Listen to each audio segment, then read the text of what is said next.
susednej obci Sučany pre tamojších na dobre známom Štrekovci sa konal prvý ročník viacdňového policajného kaprárskeho preteku. Dvojčlenné skupinky sa odhodlali na 72-hodinový maratón lovenia rýb. Princípom preteku bolo, že ulovená ryba sa neprivlastňovala, ale púšťala sa späť do vody. Teda účastníci sa v tomto prípade nesnažili zúfalo uloviť čo najväčší počet, respektíve najväčšiu váhu rýb. Išlo o to, aby sa milovníci rybárčenia a v tomto prípade najmä policajti spoločne stretli, spoznali a prežili príjemné chvíle. Policajní preto, že stretávajú sa rôzne organizácie alebo rôzne záujmové kluby, no policajti ako takí sa stretávame málo, len keď si meníme služby, po prípade keď sa rieši nejaký problém.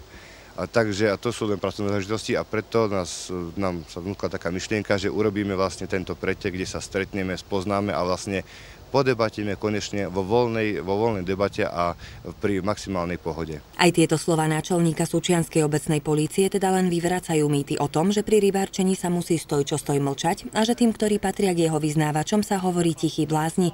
Oni len proste vedia, ako rozprávať.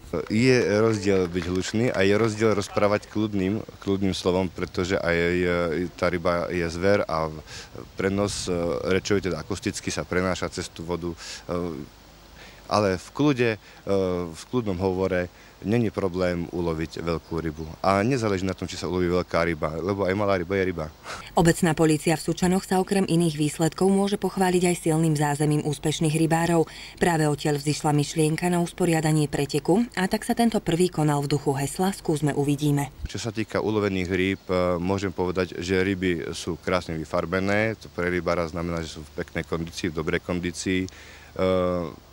Sú tu rôzne veľkosti, od kapra vo veľkosti 32 cm, ktorý bol chytený, až do kapra 86 cm, ktorý bol taktiež ulovený na jednom z miest, ktoré boli vytýčené na trati.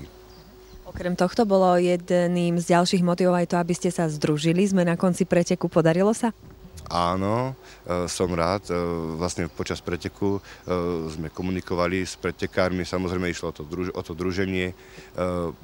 No, aby to nebolo, že samochvála, ale jednoducho pretek sa páči, informovali sme ich o to, že toto nebude prvý a posledný, ale že budeme pokračovať aj v ďalšom roku a tak ďalej a tak ďalej. Vyzerá to teda tak, že v Sučanoch sa pred niekoľkými dňami zrodila nová a pekná tradícia a policajti sa budú takto stretávať pravidelne. Knihu života tohto podujatia odštartovali dve mená. Jozef Katrak z obvodného oddelenia v Sučanoch a Radoslav Daniš z obvodného oddelenia Turčianske Teplice.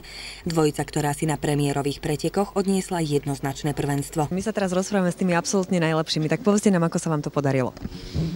Tak je to asi miestom a hlavne krmením.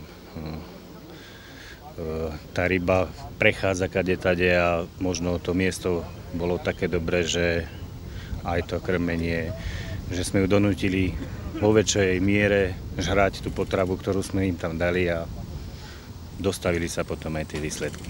Úspech 15 kaprov a kila dokopy 30 kg. Predsa len bolo tu naozaj aj toho času, aby ste sa zbližovali, aby ste naozaj, neviem, či sa tu aj hulákalo? Asi tu zrejme nie. Miestami aj to. Patrí to k rybačke a už tí ľudia, keď sa stretnú, tak podebatia, čo si dajú, aby sa spoznali lepšie a dúfam, že sa stretneme aj o rok. To bola moja otázka, či o rok prídete. Asi hej. Jasné, o rok sa tu ukážem.